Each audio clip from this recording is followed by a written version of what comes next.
Wisest person I ever met in my life, a third grade dropout.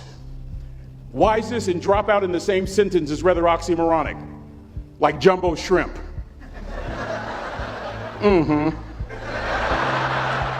Like fun run, ain't nothing fun about it. Like Microsoft Works, y'all don't hear me.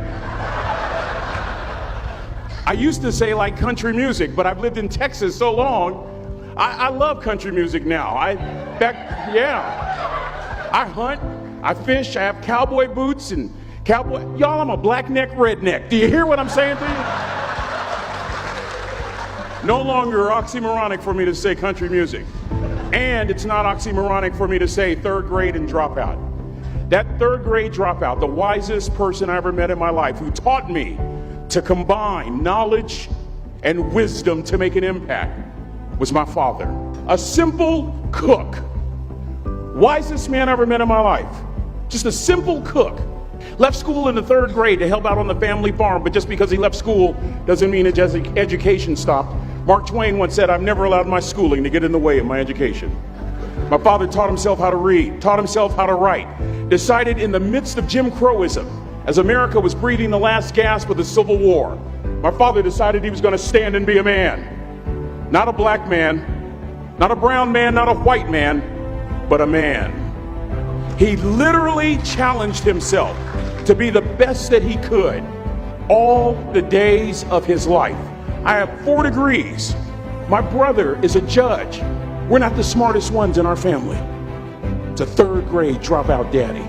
A third grade dropout daddy who was quoting Michelangelo, saying to us, "Boys, I won't have a problem if you aim high and miss, but I'm going to have a real issue if you aim low and hit." A country mother quoting Henry Ford, saying, "If you think you can or if you think you can't, you're right." I learned that from a third grade drop. Simple lessons. Lessons like these. Son, you'd rather be an hour early than a minute late. We never knew what time it was at my house because the clocks were always ahead. My mother said for nearly 30 years my father left the house at 3:45 in the morning. One day she asked him, "Why, Daddy?"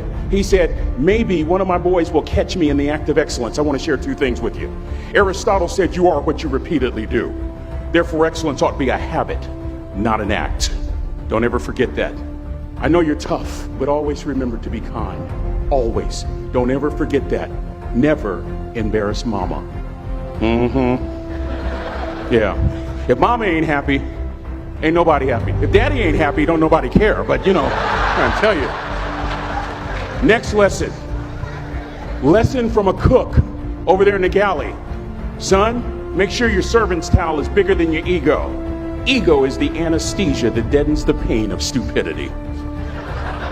Y'all might have a relative in mind you want to send that to. Let me say it again. Ego is the anesthesia that deadens the pain of stupidity. Pride is the burden of a foolish person. John Wooden coached basketball at UCLA for a living, but his calling was to impact people. And with all those national championships, guess what he was found doing in the middle of the week? Going into the cupboard, grabbing a broom, and sweeping his own gym floor. You want to make an impact? Find your broom. Every day of your life, you find your broom. You grow your influence that way. That way you're attracting people so that you can impact them. Final lesson. Son, if you're going to do a job, do it right. I've always been told how average I can be. Always been criticized about being average. But I want to tell you something. I stand here before you, before all of these people, not listening to those words, but telling myself every single day to shoot for the stars, to be the best that I can be. Good enough isn't good enough if it can be better, and better isn't good enough if it can be best. Let me close with a very personal story that I think will bring all this into focus. Wisdom will come to you in the unlikeliest of sources, a lot of times through failure. When you hit rock bottom, remember this. While you're struggling, rock bottom can also be a great foundation on which to build and on which to grow. I'm not worried that you'll be successful. I'm worried that you won't fail from time to time. Person that gets up off the canvas and keeps growing, that's the person that will continue to grow their influence. Back in the 70s, to help me make this point, Let me introduce you to someone. I met the finest woman I'd ever met in my life. Back in my day, we'd have called her a brick house.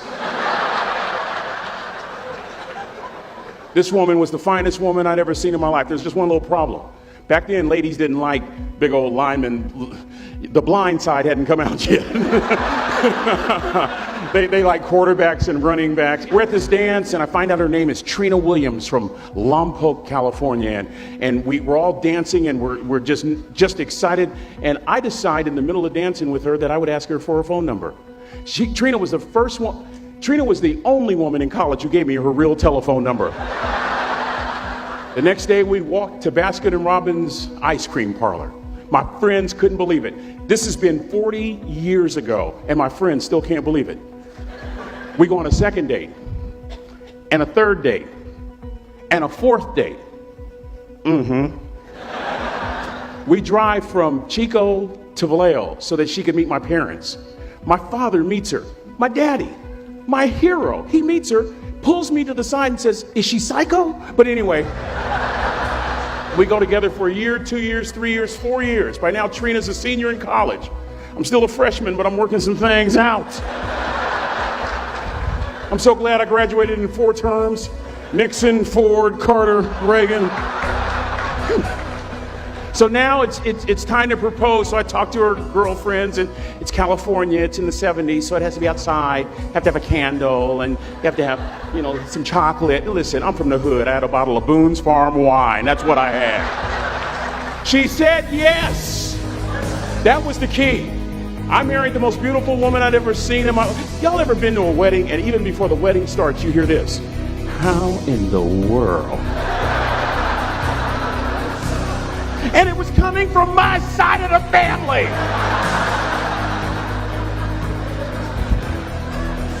We get married, we have a few children, our lives are great. One day, Trina finds a lump in her left breast. Breast cancer. 6 years after that diagnosis, me and my 2 little boys walked up to Mommy's casket. And for 2 years, my heart didn't beat. If it wasn't for my faith in God, I wouldn't be standing here today. If it wasn't for those 2 little boys, there would have been no reason for which to go on. I was completely lost. That was rock bottom. You know what sustained me? The wisdom of a 3rd grade dropout. The wisdom of a simple cook. We're at the casket. I'd never seen my dad cry. But this time I saw my dad cry. That was his daughter. Trina was his daughter, not his daughter-in-law. And I'm right behind my father, about to see her for the last time on this earth. And my father shared 3 words with me that changed my life right there at the casket. It would be the last lesson he would ever teach me. He said, "Son, just stand. You keep standing. You keep standing. No matter how rough the sea, you keep standing." And I'm not talking about just water. You keep standing. No matter what, you don't give up. And as clearly as I'm talking to you today, these were some of her last words to me. She looked me in the eye and she said, "It doesn't matter to me any longer how long I live. What matters to me most is how I live." I ask y'all one question, a question that I was asked all my life by a 3rd grade dropout. How you living? How you living? Every day, ask yourself that question, how you living? Here's what a cook would suggest you to live this way. That you would not judge, that you would show up early, that you'd be kind, that you'd make sure that that servant's towel is huge and used, that if you're gonna do something, you do it the right way. That cook would tell you this, that it's never wrong to do the right thing, that how you do anything is how you do everything. And in that way, you will grow your influence to make an impact. In that way, you will honor all those who have gone before you, who have invested in you. Look in those unlikeliest places for wisdom. Enhance your life every day by seeking that wisdom and asking yourself every night, how am I living? May God richly bless y'all. Thank you for having me.